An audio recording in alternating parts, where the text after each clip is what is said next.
IK Myran peli ohi ja voitto tuli sieltäkin, mutta melkoisen taistelun kautta. Joo, kyllä se oli vähän nihkeä tuo meidän pelaaminen tuossa. Vastustaja pääsi siinä johtoon. Täytyy sanoa, että vastustaja puolusti hyvin. Se teki meidän pelaamisen vaikeaksi ja meni vähän turhauttavaksi. Mutta tällä toisella puolella nyt nostettiin karvausta vähän ylemmäs, saatiin prässiä enempi ylhäällä aikaiseksi ja päästiin enempi tilanteisiin. Saatiin nuo maalit aikaiseksi tuossa. 3-1 tosiaan päättyi ja ensimmäinen puoliaika oli sen jälkeen kotijoukkue johti 1-0.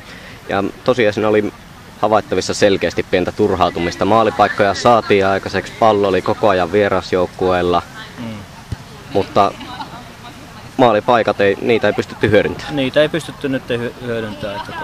Yritys oli kova, mutta ei vaan saatu sisälle niitä. Ja tuolla puolella sitten, eka puoliskolla oli vähän sitten sekin, että me ei saatu tätä laitojen kautta sitten laitapakkeja ylös auttamaan noita meidän laitalinkkejä, että oltaisiin päässyt niin sitä kautta sitten tilanteisiin. Että puoliajalla tähdennettiin sitä, että meidän pitää saada niin laitapakit aina puoleltansa ylös tukemaan hyökkäystä ja niin koko joukkue enempi niin tänne ylös tukemaan hyökkäystä. Tätä eka puoliskolla vähän jäi niitä sillä, että puolustus jäi tuonne liian alas ja ei saatu sellainen niin tukea siihen hyökkäykseen. Että siihen kiinnitettiin nyt huomiota ja saatiin sitä porukkaa enempi sinne hyökkäysalueelle ja sitä kautta päästiin sitten luomaan sitä painetta siihen.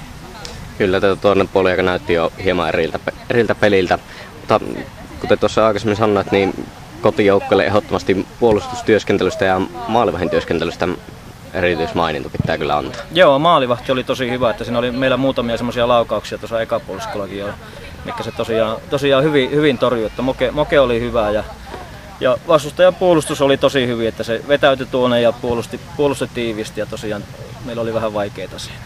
No niin, tästä on sitten kuitenkin hyvä taas jatkaa seuraavaan peliin. Joo, ensi viikolla on sitten Fifki-peli ja siihen pitää alkaa taas nyt valmistautua huolella. Näin tehdään. Selvä. Kiitos.